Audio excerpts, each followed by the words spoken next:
si le gouvernement renforçait en hommes les FARDC qui sont à Pinga et ses environs, et renforcer aussi nos jeunes patriotes en munitions. Je sais bien que cette guerre ne peut même pas faire 2 jours dans cette partie de la province. On peut déloger les M23 et les faire retourner jusqu'au Rwanda, là où ils sont venus.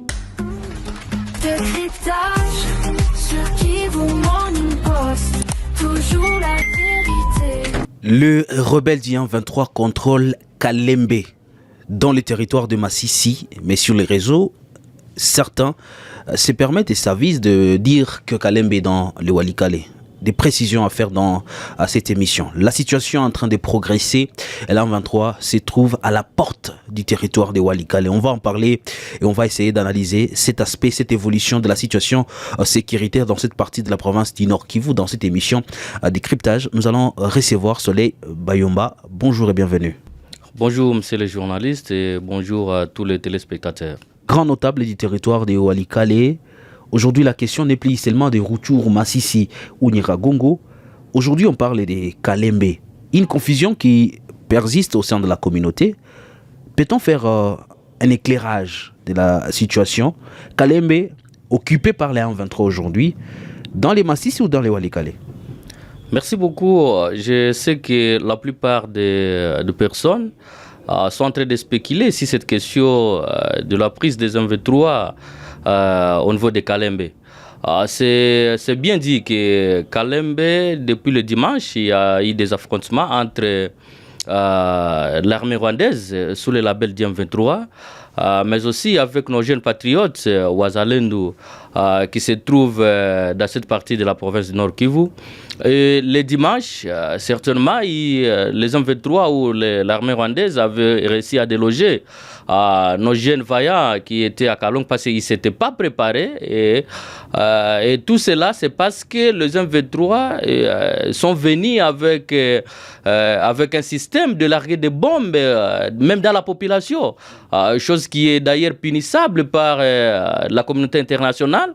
Mais nous avons toujours demandé pourquoi la communauté internationale reste calme dans cette affaire, alors qu'il y a beaucoup d'atrocités que les M23 sont en train de faire dans cette guerre. Parlons de cette géographie des Kalembe. Dans les Massissi ou dans les Walikale, et quelle confusion par rapport à cette confusion qui règne, et quelle lumière il faut mettre? Oui, c'est là où je suis en train d'y aller.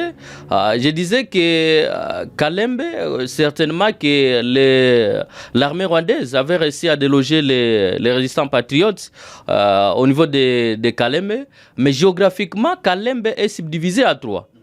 La première partie, c'est la partie Massissi, on appelle Kalembe Kishali. Et la deuxième partie, on appelle ça Kalembe Kalonge. C'est ça la partie Walikale. Et il y a une partie aussi de Rutshuru. Le dimanche, lorsque les M23 ou l'armée rwandaise avait délogé nos résistants patriotes, les M23 avaient occupé tout Kalembe. Mais avec la force que les M23 ne devraient pas même supporter, nos résistants patriotes sont venus le lundi et ils ont délogé les M23 au niveau de Kalembe. Et là, je parle de tout Kalembe.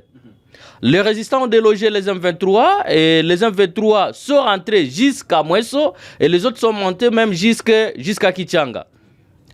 Le même lundi, comme le résistant Wazalendo c'était plus passé dans le Kalembe, Kalonge, dans le parti Walikale, c'est le mardi maintenant où les M23, en venant encore revenger, ils ont trouvé que les résistants étaient vers Kalembe, Kalonge et qui n'étaient pas vers Kalembe, Kishali. Et ils ont occupé encore Kalembe Kishali. Bon, on apprendrait qu'ils ont même tenu un petit meeting où il n'y avait même pas la population, parce que la plupart de la population de Kalembe s'était déversée vers Minjenje, dans le territoire de Walikale, parce que là nous traversons déjà la rivière Minjenje.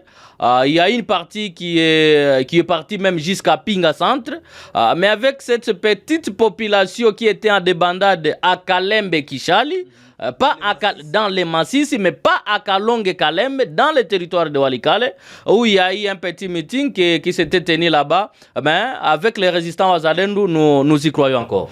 Ils sont aujourd'hui, les Wazalendo, vers Pinga, où ils préparent peut-être des attaques. On ne va pas les confirmer ici parce qu'on ne fait pas la communication des Ouazalais, nous aurons le temps de les dire. Mais c'est quoi la crainte de la notabilité de Walikale? Nous allons voir l'élu de Walikale, Willy Michiki, qui disait déjà ne pas voir son rôle au sein de l'Assemblée avec cette progression d'il y a 23. Mais comme notabilité de Walikale, c'est quoi la crainte aujourd'hui? Merci beaucoup. Vous savez que lorsqu'il y a la guerre, il y a toujours des craintes. La crainte, ça n'est que d'abord que notre population n'est pas stable.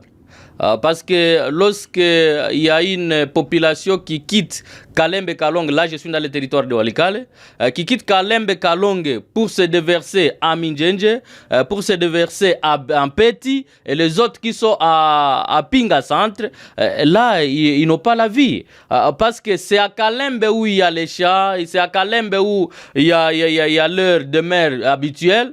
Mais lorsqu'ils se déplacent comme ça, c'est-à-dire ils sont en train de vivre sous la belle étoile. Ça c'est notre crainte parce que nous devrons voir notre population aussi vivre comme toute autre population de la province de Nord Kivu. Mais quand ils sont en débandade comme ça, ça nous met mal à l'aise. La deuxième crainte est qu'il y a des morts. Que ce soit du côté population, parce que je disais tantôt que les M23 étaient venus avec un système de larguer les bombes, même dans la population. Et que donc, il y a des morts au sein de la population, et que nous sommes en train de craindre que demain ou après-demain, c'est là qui devront être les dirigeants de ces pays. Ils sont en train de mourir dans cette guerre nous imposée par le Rwanda, alors que cette guerre ne nous mérite pas en RDC. Nous connaissons que c'est par nos minéraux, c'est par nos richesses que les Rwandais sont en train de nous poursuivre, mais nous craignons comme notabilité de Walikale, comme jeunesse Bunakima, que notre population ne soit pas victime de cette guerre où elle ne connaît même pas là où ça arrive. Alors, à ce niveau, les gens sont en train de dire que ce sont des minéraux de Walikale qui sont exposés. Est-ce que vous pensez que la M23 a les niveaux de prendre un territoire qui était aussi calme dans, si on peut dire, tous les territoires? Le Walikale, c'était un territoire assez calme. Est-ce que vous pensez que la M23 a cette capacité-là de franchir les Rubicons de M23?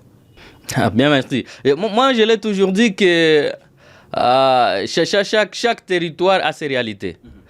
Nous connaissons les réalités du territoire de Massissi, nous connaissons les réalités du territoire de Rutshuru, nous connaissons les réalités de Lubero et consorts parce que nous sommes natifs de la province du Nord Kivu. Mais moi, je voudrais vous préciser à ce micro que les M23 n'ont pas cette capacité d'arriver dans le territoire de Walikale. Parce que nous connaissons au moins ce qui se trouve dans le territoire de Walikale. Nous connaissons au moins la force de nos FARDC. Nous connaissons la force de nos VDP. Et nous voulons vous préciser que les M23, même s'ils faisaient quoi, ils peuvent fouler les pieds dans le territoire de Walikale, mais ils ne peuvent pas résister. Alors, vous allez placer un message envers cette population aujourd'hui qui se retrouve déplacée. Un message au gouvernement de Kinshasa. Parce qu'on semble voir Kinshasa sommeiller dans cette question. C'est la révision de la Constitution qui intéresse Kinshasa. On est à l'Est. Quel message il faut placer? Oui, nous voudrions lancer un message d'apaisement à notre population. Nous connaissons très bien que notre gouvernement est en train d'y travailler jour et nuit. Il y a les jeunes patriotes qui sont dans les milieux, qui sont en train d'y travailler aussi jour et nuit. Nous voudrons apaiser notre population et dire qu'il reste calme.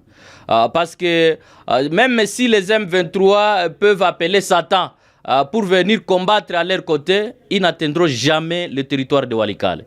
Ils ne résisteront jamais dans le territoire de Walikale. Nous voudrions lancer un message à notre gouvernement. Nous connaissons les tactiques des M23, c'est une tactique où ils veulent plus s'approprier la population. Et lorsque la population est à des bandades, on a toujours dit que la ventre crée n'a pas d'oreille. Nous voudrions que notre gouvernement puisse encadrer plus notre population qui est en milieu de refuge. Parce que lorsque quelqu'un quitte son habitation habituelle et qu'il se déplace, vous voyez les conséquences qui en découlent. Et nous voudrons dire à notre gouvernement de voir comment venir en aide à cette population qui est en train de vivre à la Belle Étoile aujourd'hui. Il y a aussi des organisations humanitaires qui interviennent dans le cadre des déplacés, qu'ils viennent en aide à cette population-là pour que cette population se dégoûte des M23.